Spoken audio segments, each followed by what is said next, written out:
Kapoor TV.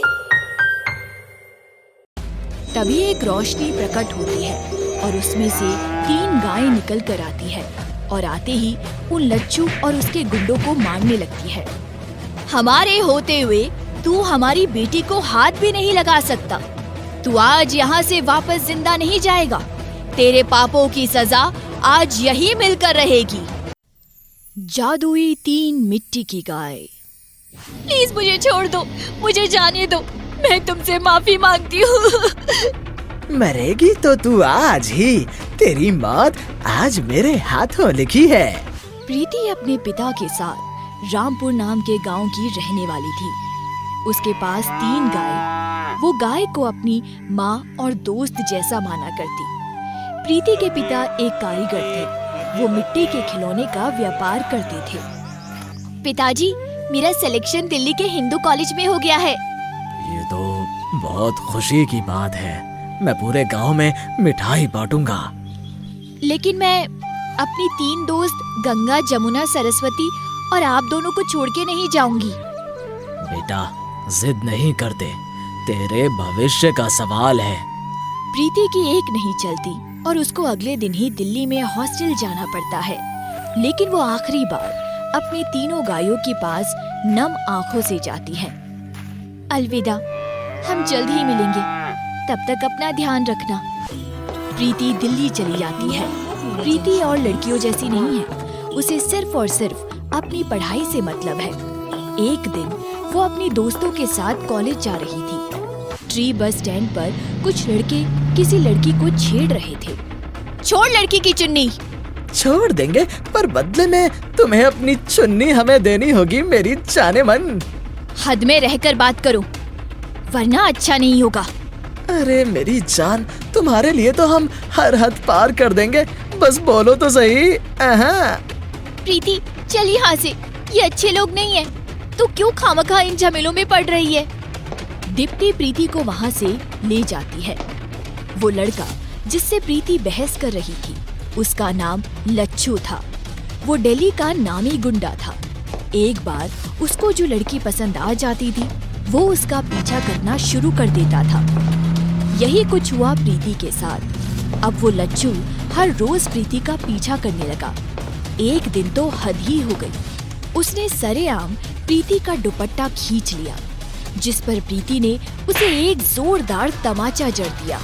ए लड़की, तूने अच्छा नहीं किया। तू नहीं जानती मैं कौन हूँ। एक इशारे पर तुझे उठाकर तेरे साथ जो भी चाहे वो कर सकता हूँ और किसी को पता भी नहीं चलेगा। चल भाग यहाँ से। मैं तेरी इन खोखली धमकियों से डरने वाली नहीं हूँ। बहुत देखे हैं तेरे जैसे। भाई बोलो ना भाई, अब इसको ठिकाने लगा देते। नहीं नहीं, मैं इसे इतनी आसानी से नहीं मार सकता।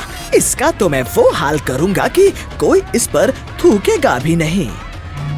लच्छू अपनी जीप पर बैठकर चला जाता है और प्रीति को घूर कर देखता जाता है। उधर प्रीति की दोस्त ये देखकर प्रीति को उसके गांव जाने की सलाह देती है। प्रीति, तूने सही नहीं किया। तू नहीं जानती कि लच्छू कितना खतरनाक है। अब पता नहीं वो तेरे साथ क्या करेगा। हाँ प्रीति, पूजा सही कह रही है। वो बहुत खतरनाक आदमी है। तू ऐसा कर, तो कुछ दिनों के लिए गांव चली जा। जैसे ही मामला शांत होता है, हम तुझे बुला लेंगे। प्रीति डरने वालों में से नहीं थी, पर फिर भी अपनी दोस्त की खातिर वो अपने गांव चली जाती है। उधर लच्छू प्रीति को पागलों की तरह ढूंढ रहा होता है।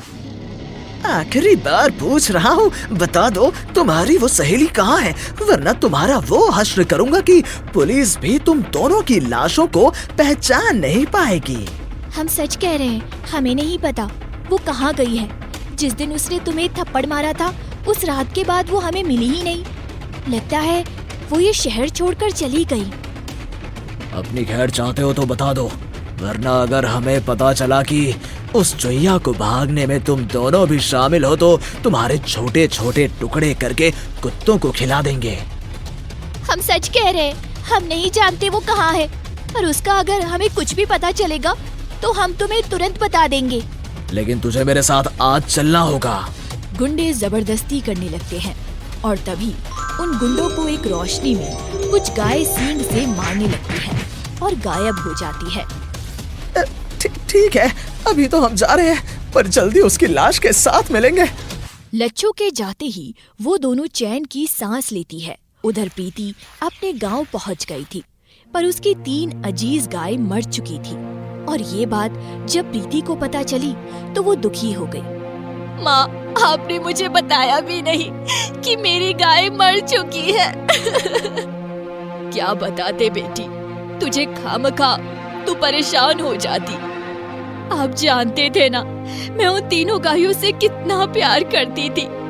वो मेरे लिए सिर्फ गाय नहीं थी, मेरी दोस्त थी। बचपन में उन्होंने मुझे कितनी बार बचाया है, याद है आपको? साये की तरह वो मेरा ख्याल रखती थी। हाँ बेटा, मुझे याद है, वो तेरा बहुत ख्याल रखती थी। तुझे जरा सी चोट लग जाती थी तो पूरे दिन चिल्लाती रहती थी, खाना तक छोड़ देती थी, जैसे कि उनके बच्चे को चोट लग गई हो। और एक बार की बात याद है आपको, जब प्रीति को सुषमा ने मार दिया था तो तीनों गाय कैसे अपना फंदा तोड़ उस पर चढ़ गई थी। अरे उस दिन वो तो मरते मरते बची थी। प्रीति ये बातें सुनकर अपनी गौशाला में जाती है और उन फंदों को देखने लग जाती है जहाँ वो तीनों बंधा करती थी। वहाँ से वो अपने पिताजी को भूलकर तीनों गायों की एक एक मिट्टी की मूर्ति बना लेती है और वहीं बैठ जाती है। उधर लच्छू के गुंडों ने प्रीति का पता लगा लिया था। ये हुई ना बात, आखिरकार चिड़िया हाथ लग ही गई। अब देखना तुम सब, मैं उसके पंख एक एक करके कैसे नोचता हूँ। हाथ साफ करने का एक एक मौका तो हमें भी मिलेगा ना बॉस। अरे हाथ नहीं मेरे राजा, तुम दोनों उसको पूरा साफ कर देना, मैं कुछ नहीं कहूँगा। बेचारी अब चंद पलों की मेहमान है, उसे क्या पता कि उसके एक चाटे के कारण उसका राम नाम सत्य हो जाएगा। अचानक से बारिश शुरू हो गई है। बारिश के साथ साथ बिजली भी कड़क रही है। हाय राम, मैं तो अपनी गायों को खिड़की से हटाना भूल गई। इस तेज बारिश में तो वो बह जाएंगी। प्रीति बारिश में दौड़ते हुए तबेली की तरफ जाती है। अपनी मिट्टी की गायों को वो जैसे ही खिड़की से हटाती है तो देखती है कि उसके पीछे लच्छू और उसके गुंडे खड़े हुए हैं। बड़ा परेशान किया तूने रानी, पता है कितनी मेहनत करनी पड़ी तेरे पीछे। क्या करें बॉस, कार्यक्रम शुरू करें क्या? और क्या, शुरू करो। लच्छू के गुंडे प्रीति को परेशान करने लगते हैं। प्रीति भागने की कोशिश करती है पर वो उसका पैर खींच लेते हैं और मिट्टी में गिरा देते हैं। प्रीति के हाथ में तीनों गाय जमीन पर गिर जाती है। प्लीज मुझे छोड़ दो, मुझे जाने दो। मरेगी तो तू आज ही, तेरी मौत आज मेरे हाथों लिखी है। कोई है, कोई तो मेरी मदद करो। छोड़ दे लड़की को, वरना अच्छा नहीं होगा। ये आवाज सुनकर वो सभी हैरान हो जाते हैं कि आवाज कहाँ से आ रही है। कौन है रे तू? सामने क्या छुपकर बोल रही है? मैं आ गई तो तू जिंदा नहीं बचेगा। खैरियत चाहता है तो जाने दे बच्ची को। मैं खोखली धमकियों से नहीं डरता, हिम्मत है तो सामने आ, आ, आ, आना सामने। तभी एक रोशनी प्रकट होती है और उसमें से 3 गायें निकल कर आती है और आते ही उन लच्छू और उसके गुंडों को मारने लगती है। हमारे होते हुए तू हमारी बेटी को हाथ भी नहीं लगा सकता। तू आज यहाँ से वापस जिंदा नहीं जाएगा। तेरे पापों की सजा आज यही मिलकर रहेगी। तेरे सारे पापों का हिसाब आज यही होगा। लड़कियों के साथ तूने कभी सही बर्ताव नहीं किया और हमेशा उनकी इज्जत से खिलवाड़ किया। आज तुझे उस पाप की सजा मिलकर रहेगी। ऐसा कहते ही वो तीनों गाय लच्छू और उनके गुंडों को मारने लगती है। हमें माफ कर दो, हम दोबारा किसी लड़की को नहीं सताएंगे। माफी मांगना है तो प्रीति से मांगो। लच्छू प्रीति के पास जाता है और झट से प्रीति की गर्दन में चाकू रख के तीनों गायों से बोलता है, अगर इस लड़की की खैरियत चाहते हो तो सामने रखे बड़े से टब में डूब जाओ। तुमने हमें धोखा दिया।